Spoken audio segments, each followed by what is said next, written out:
దగ్గరికి వెళ్దాం. సూర్య, ప్రస్తుతం ఏదైతే ఢిల్లీలో నిన్న ఎన్నికలు జరిగాయి, దాదాపుగా 66% ఓట్లు నమోదయ్యాయి. 1998 నుండి 2013 వరకు ఏకదాడిగా కాంగ్రెస్ 70 సీట్లలో ప్రతిసారి అక్కడ తన సత్తాను చాటుకొచ్చింది. 2013 తర్వాత అక్కడ ఆప్ తన ప్రభుత్వాన్ని ఏర్పాటు చేసింది. ఏర్పాటు చేసిన తర్వాత కూడా అనేక సమస్యలతో, అనేక విషయాలపై, అనేక కుంభకోణాలలో ఇరుక్కున్నట్టుగా భావిస్తున్న ఆపు చాలా వరకు అక్కడ తగ్గుముఖం పడ్డది. ఇప్పుడు ప్రస్తుతం ఏదైతే నిన్న జరిగిన ఎలక్షన్స్లలో 70 సీట్లకు 699 మంది క్యాండిడేట్స్ అక్కడ పోటీ పడ్డారు. ఈ విషయంలో ఈరోజు ఏదైతే ఎన్నికలు రేపు అంటే 8th నాడు మనకు రిజల్ట్స్ రానున్నాయి. ఈ నేపథ్యంలో అనేక సంస్థలు, అనేక ఆర్గనైజేషన్స్ దాని మీద exit polls నిర్వహించాయి.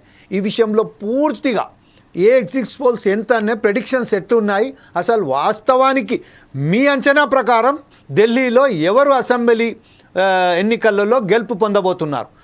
Please carry on.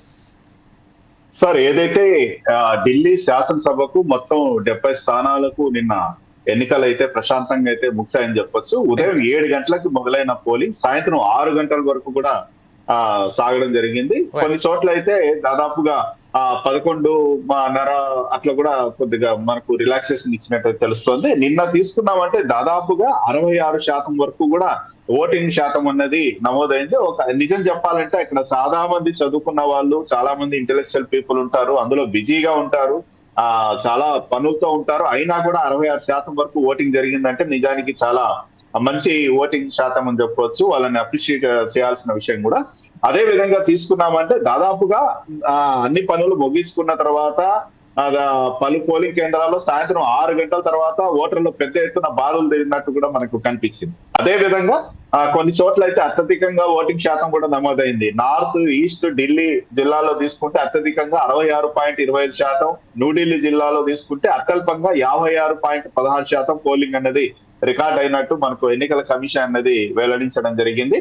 అయితే చాలా చోట్ల కూడా ఎంత చదువుకున్న వాళ్ళు ఉన్న చోట ఎంత మంచి వ్యక్తులు ఉన్నారు అనేసి మనం ఇన్నాళ్ళు మాట్లాడుకున్నాం. ఎందుకంటే కాంగ్రెస్ పార్టీని ఓడిచేసి బీజేపీని పక్కన పెట్టేసి ఆమ్ ఆద్మీ పార్టీని స్వాగతించి అధికారం కట్టబెట్టిన ప్రజలు ఉన్నారు. అక్కడ లంచగొండులు కాదు, లేకపోతే అవినీతికి పాల్పడరు, లేకపోతే డబ్బులు తీసుకోరు, ఓటర్లకి డబ్బులు పంచడం, లేకపోతే ఇంకేదన్నా ఇస్తే ప్రభావం లోను కారు అనుకున్నా సరే కొన్ని చోట్ల, కొన్ని నియోజకవర్గాలు అయితే నగదు పంపిణీ జరిగినట్టు, దొంగ ఓట్లు వేసినట్టు కూడా మనకు అవకతవకలు జరిగినట్టు పరస్పరం బీజేపీ ఆప్ నేతలు కూడా ఆరోపించుకున్నారు.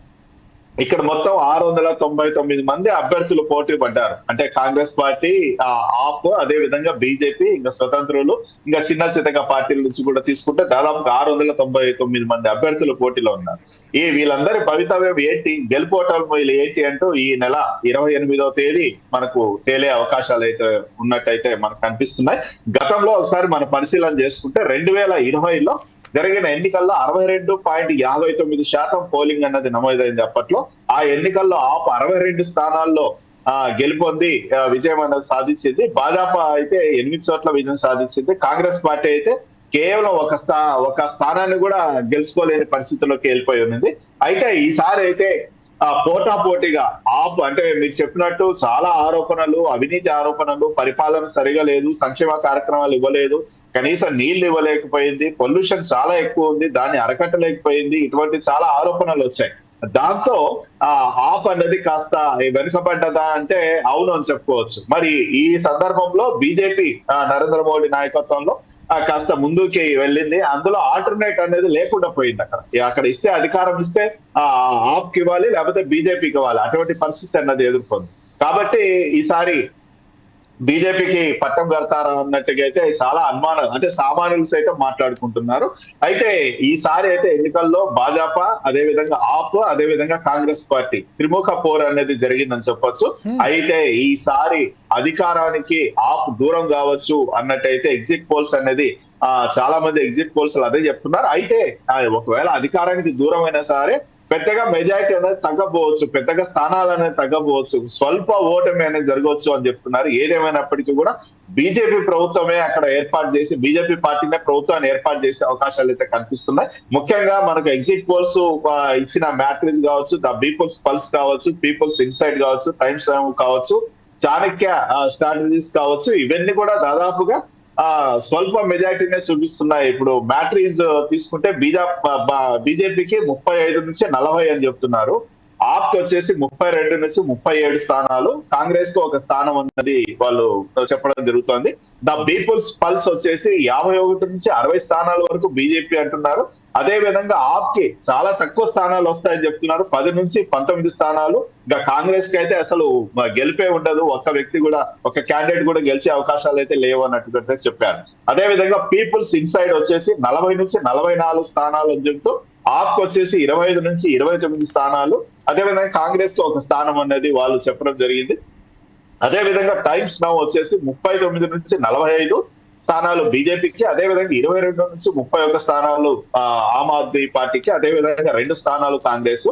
అదే విధంగా చాణక్య స్ట్రాటజీస్ వచ్చేసి 39 నుంచి 44 స్థానాలు బీజేపీ, అదే విధంగా ఆప్ వచ్చేసి 25 నుంచి 28, కాంగ్రెస్ కి 2 నుంచి 3 వస్తాయన్నట్టు చెప్పడం జరిగింది. ఇక వివిధ సంస్థలు ఏది చెప్తున్నా సరే వాళ్ళ భవితవ్యం ఏంటి అన్నది మొత్తం అంతా ఈవీఎంలలో నిక్షిప్తమై ఉంది. ప్రజలు ఆల్రెడీ వాళ్ళకి ఎవరికి ఎన్ని సీట్లు ఇవ్వాలి ఏంటి అన్నదైతే నిర్ణయించేశారు. ఇంకా మనం వేచి చూడాల్సిన పరిస్థితి మాత్రమే. ఈ 8వ తేదీ వచ్చేసి ఆ కౌంటింగ్ అనేది నిర్వహిస్తారు.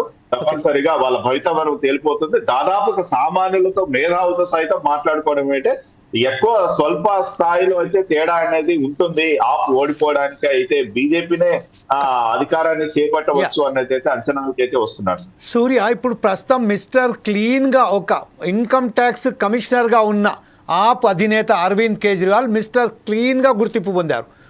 తదుపరి ఎప్పుడైతే అధికారంలోకి వచ్చిన తర్వాత మనీష్ సిసోడియా మీద కానివ్వండి, లేకపోతే కేజ్రీవాల్ మీద కానివ్వండి, అలాగే కేటీఆర్కు కూతురు అయినటువంటి కవిత మీద కానివ్వండి, చాలా పెద్ద ఎత్తున దుమారం లేపింది. అది వాస్తవమే. కాకపోతే ప్రజలలో మాత్రం ఎడ్యుకేషన్ సిస్టంలో ఒక గాడిలో తెప్పించారు. పేద వర్గాలకు, బిలో పావర్టీ పీపుల్కు మ్యాక్సిమం ఎడ్యుకేషన్ సిస్టంలో ఒక మార్పు తీసుకొచ్చి ప్రతి ఒక్కరికి చదువును అందుబాటులో చేశారు అని కూడా ఒక గుర్తింపు ఉంది. కాకపోతే ఈ ఏదైతే ఉన్నదో పోలీస్ వ్యవస్థ సెంట్రల్ గవర్నమెంట్ హ్యాండ్లో ఉన్నది కాబట్టి దాని మీద కంట్రోల్ చేయాలి. పొల్యూషన్ అనేది ఢిల్లీకు అనేక సమస్య, పొల్యూషన్ గతంలో నుంచి కాదు, శీలా దీక్షిత్ ఉన్నప్పటి నుంచి ఇదే సమస్య పొల్యూషన్కు సంబంధించి ఉన్నది.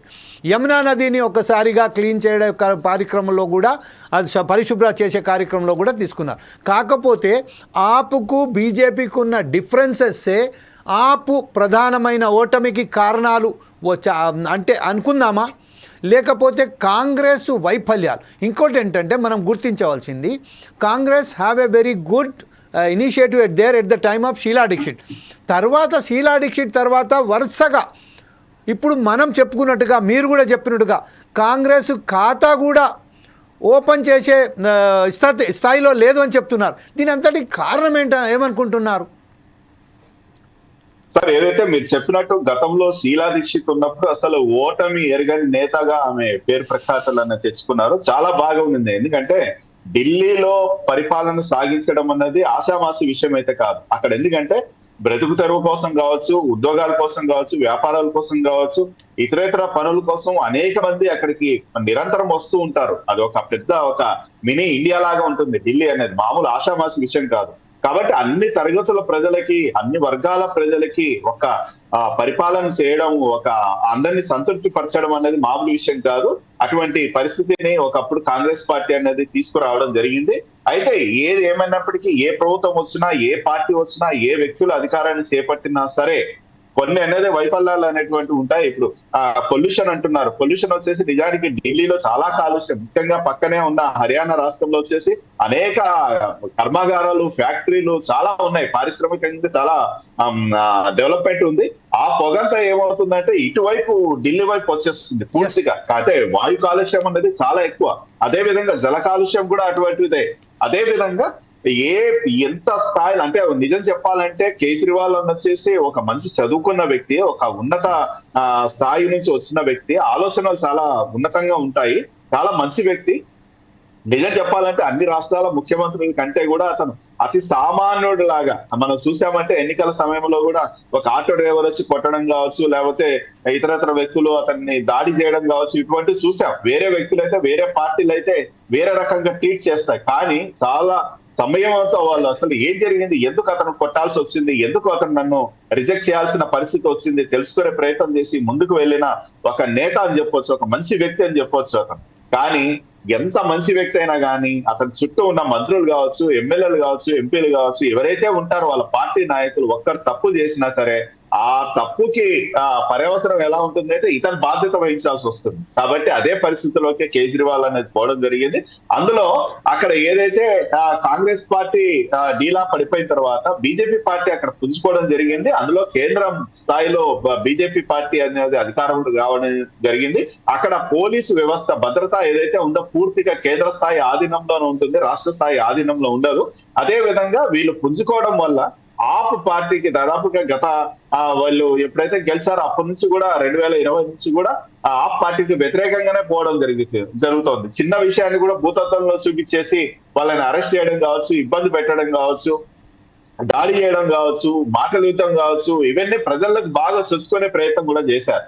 అందుకే ఈ అరెస్టులు ఇవన్నీ కూడా మనం చూసాం. అంటే బీజేపీ పార్టీ మరి తప్పులు చేయట్లేదా అంటే బ్రహ్మాండమైన తప్పులు చేస్తుంది, చాలా ఉన్నాయి. కాబట్టి అధికారం వాళ్ళది ఉంది కాబట్టి కప్పిపుచ్చుకొనేసి ఇతరుల మీద వేయడం జరుగుతోంది. ఏదేమైనప్పటికీ కూడా ఈయన వచ్చిన తర్వాత ఒక విద్య అందించడంలో కావచ్చు, లేకపోతే సంక్షేమ పథకాలు కావచ్చు, ప్రజలకి అందించే ఏదన్నా మంచి వినతులు కావచ్చు, ఏదైతే ఇస్తున్నారో వాళ్ళు స్వీకరించేసి సలహాలు స్వీకరించేసి దాన్ని తగ్గట్టుగా ఇంప్లిమెంట్ చేయడం కానీ ఇవన్నీ చాలా చక్కగా చేశారు. అయితే మరి చూడాలి, అక్కడ చాలా మంది విద్యావంతులు ఉన్నారు, మేధావులు ఉన్నారు, మంచి మంచి ఉద్యోగాలు చేసే వాళ్ళు ఉన్నారు, గొప్ప గొప్ప స్థాయిలో ఉండే వాళ్ళు ఉన్నారు. మరి వాళ్ళందరూ కూడా మరి ఆప్కి పట్టం కడతారా, లేదంటే వాళ్ళు కూడా సామాన్య ప్రజల్లాగా భ్రమంలోకి వెళ్ళిపోయేసి బీజేపీ చూపించిన ఏదైతే ఇంతవరకు చూపించేసిందో, ఏదైతే చెప్తోందో దాన్ని నమ్మి ఓటేస్తారా ఏంటి అనేది కూడా మనం చూడాల్సిన పరిస్థితి ఉంది. ఇంకోటి మనం ఇక్కడ చూసామంటే బీజేపీ పార్టీ చాలా చోట్ల డబ్బు అవి ఇవి ఇచ్చి కూడా ఓట్లు వేపించుకున్నట్టయితే మనకు సమాచారం ఉంది. అందులో ముఖ్యంగా ఈసారి చూసామంటే ఎవరైతే ఈ పౌరసత్వ సవరణ చట్టం కింద సిసిఏ కింద పౌరసత్వం పొందిన తర్వాత ఢిల్లీలో నివసిస్తున్న అనేక మంది పాకిస్తానీ శరణార్థులు కూడా మొదటిసారి ఓటు వేసినట్టు కూడా మనకైతే తెలుస్తోంది. అదే విధంగా ఈ అసెంబ్లీ ఎన్నికల పోలింగ్ గురించి బీజేపీ ఎంపీ యోగేంద్ర చందోలియా మాట్లాడుతూ ఢిల్లీలో బీజేపీ ప్రభుత్వాన్ని ఏర్పాటు చేస్తుందని మేము మొదటి రోజు నుంచి చెప్తున్నామని కూడా ఆయన చెప్పడం జరిగింది. అదే విధంగా అరవింద్ కేజ్రీవాల్ అవినీతి ప్రభుత్వాన్ని కూడా ఓడించే దమ్ము ధైర్యం మాకే ఉంది అని కూడా చెప్పారు. దీనికి కౌంటర్ ఇస్తూ ఆమ్ ఆద్మీ పార్టీ నాయకురాలు ప్రియాంక ఖక్కర్ మాట్లాడుతూ మేము ఎల్లప్పుడూ స్పష్టమైన మెజార్టీతో ప్రభుత్వాన్ని ఏర్పాటు చేస్తున్నాము, అదే విధంగా కూడా ఈసారి కూడా చేస్తాం, భిన్నమైతే ఉండదు, మేము గెలుస్తామని కొన్ని ఎగ్జిట్ పోల్స్ కూడా చెప్తున్నాయి, తప్పనిసరిగా గెలుస్తామని చెప్తున్నారు. అంటే ఆమె చెప్పే ఆంతరం ఏమంటే ఎగ్జిట్ పోల్స్ ని కూడా బీజేపీ నాయకులు ఇన్ఫ్లుయెన్స్ చేసి చెప్పించారేమో అన్న అనుమానాలు కూడా ఇక్కడ వ్యక్తం చేస్తున్నట్టయితే మనకు అర్థం అవుతుంది. మరి ఏదేమైనప్పటికీ కూడా ప్రజలు ఎవరికి పట్టం కడతారు, ఢిల్లీ పీఠాన్ని ఎవరు గద్దెనెక్కుతారు అన్నది కూడా 8వ తేదీ అనేది మనకు కనిపించే అవకాశాలు అయితే మనకు ఉన్నాయి. తప్పనిసరిగా ఏదైనా వాటికి కూడా మంచి ప్రభుత్వమే అక్కడికి రావాలి అన్నట్టయితే మనం కోరుకోవడం అనేది చేయాలనేది నా ఉద్దేశం. Okay, thank you very much Surya for giving updates from your side and moreover the participates in our debate is very thankful to four sides TV. వాళ్ళకందరికీ ధన్యవాదాలు చెప్తుంది. ఈ రోజు ఈ కార్యక్రమం ఇప్పటితోనే ముగిద్దాం. రేపు మరొకసారి మీ ముందుకు గ్రౌండ్ రిపోర్ట్తో వస్తాం. అప్పటిదాకా వేచి చూడండి ఫోర్సైజ్ టీవీ.